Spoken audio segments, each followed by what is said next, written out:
बाजार में पैसा कमाना ना सिर्फ नंबर का खेल नहीं है, यह दिमाग का भी खेल है।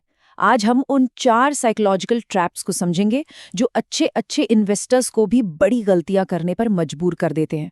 तो चलिए, आज समझते हैं मुनाफे के पीछे की साइकोलॉजी को। अच्छा, एक सवाल से शुरू करते हैं। आज अपना इन्वेस्टमेंट पोर्टफोलियो कितनी बार चेक किया गया है? 1 बार, 2 बार या शायद गिनती ही नहीं है? देखिए, ये आदत बहुत ही आम है और यही आदत हमें सीधे हमारे पहले साइकोलॉजिकल ट्रैप पर ले जाती है। तो हमारा पहला और सबसे कॉमन ट्रैप है डेली प्राइस ट्रैप, यानी रोजाना भाव का जाल। ये वो आदत है जब हम मार्केट की हर छोटी बड़ी हरकत पर नज़र गड़ाए बैठे रहते हैं। और जैसा कि हम अभी देखेंगे, ये आदत बहुत बहुत महंगी साबित हो सकती है। चलिए, इसको ना एक कहानी से समझते हैं। मिलिए रमेश से। रमेश ने एक शानदार हाउसिंग फाइनेंस कंपनी में इन्वेस्ट किया था। कंपनी के फंडामेंटल्स एकदम मजबूत थे, 0 एनपीए था और फ्यूचर प्रॉस्पेक्ट्स भी काफी अच्छे दिख रहे थे। मतलब रमेश अपने इन्वेस्टमेंट को लेकर पूरी तरह कॉन्फिडेंट थे। लेकिन फिर हुआ क्या?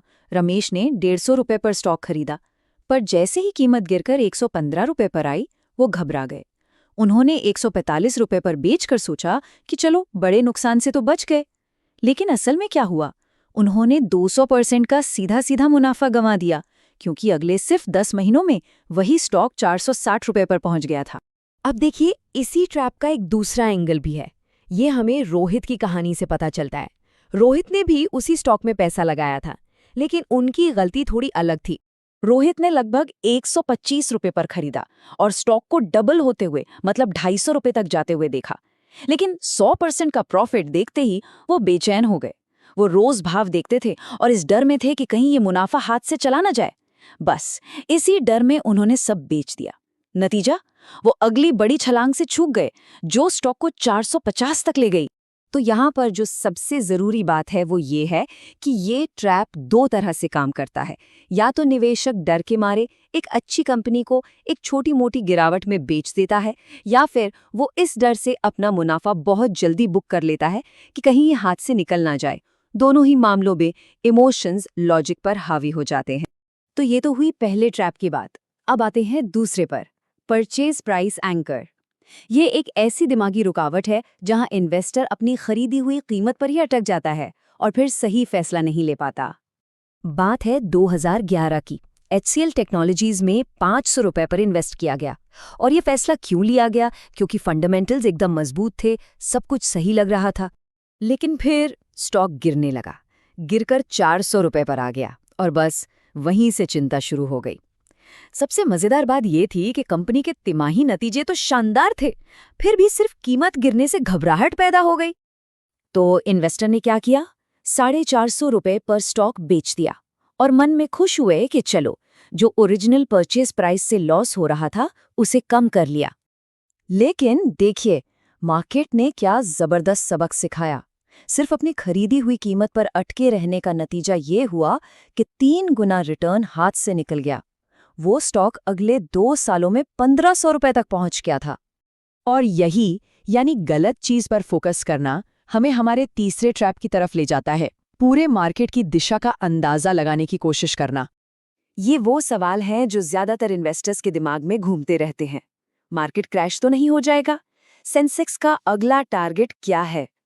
लेकिन अक्सर ये सवाल असल मुद्दे से हमारा ध्यान भटका देते हैं। सबसे जरूरी बात जो समझने की है वो ये है कि इन्वेस्टमेंट कंपनियों में होता है, मार्केट में नहीं। पोर्टफोलियो का रिटर्न उसमें मौजूद कंपनियों पर निर्भर करता है, सेंसेक्स की चाल पर नहीं। इसका एक शानदार एग्जाम्पल है 2011 का। उस साल सेंसेक्स तो नेगेटिव में था, लेकिन उसी टाइम पीरियड में देखिए, पेज इंडस्ट्रीज ने 80% और आईटीसी ने 20% का जबरदस्त रिटर्न दिया।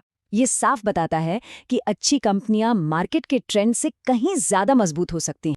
और मार्केट की गिरने की बात हो ही रही है, तो चलिए हमारे चौथे ट्रैप पर चलते हैं, गिरती कीमतों का डर और हमारा अजीब सा रिएक्शन। ये हमारी साइकोलॉजी के बारे में एक बहुत ही अजीब बात है ना? सोचिए, जब किसी मॉल में 30% की सेल लगती है तो हम खुशी खुशी खरीदने दौड़ पड़ते हैं। लेकिन जब शेयर बाजार में 30% की सेल लगती है तो हम घबराकर सब कुछ बेच देते हैं, जबकि होना तो इसका उल्टा चाहिए। पोर्टफोलियो में जो ये अनरियलाइज्ड लॉस या कागजी नुकसान दिखता है ना, वो हमारी लॉजिकल सोच को जैसे पैरालाइज कर देता है। ये डर हमें मंदी के बाजार को एक अवसर की तरह देखने ही नहीं देता। और इतिहास गवाह है कि यही डर के पल असल में दौलत बनाने के सुनहरे अवसर होते हैं। चाहे 2008 का क्राइसिस हो या 2002-03 की मंदी, ये मौके शायद दशक में एक बार आते हैं, और जिन्होंने डर पर काबू पा लिया उन्होंने ही पैसा बनाया। तो सवाल ये उठता है कि इन सारे इमोशनल ट्रैप्स से बचा कैसे जाए? इसका जवाब है एक सिंपल सा माइंडसेट शिफ्ट। एक छोटा सा नजरिया बदलना है बस। एक सट्टेबाज की तरह हर मिनट प्राइस देखने के बजाय एक बिजनेस के मालिक की तरह सोचिए। सवाल ये पूछिए, क्या कंपनी ग्रो कर रही है? उसके तिमाही नतीजे कैसे हैं? मैनेजमेंट का क्या प्लान है? रोज के प्राइस का शोर, उसे इग्नोर कीजिए।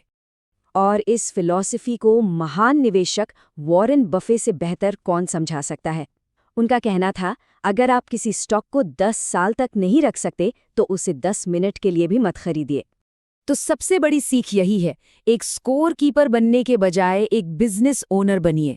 यही वो रास्ता है जो आपको मार्केट के उतार चढ़ाव में शांत रखेगा और लंबी अवधि में सफलता दिलाएगा। तो आखिरी सवाल बस यही है, क्या कोई सिर्फ स्कोर देख रहा है या बिजनेस में हिस्सेदारी ले रहा है? ये एक सवाल ही निवेश का पूरा नजरिया बदल सकता है।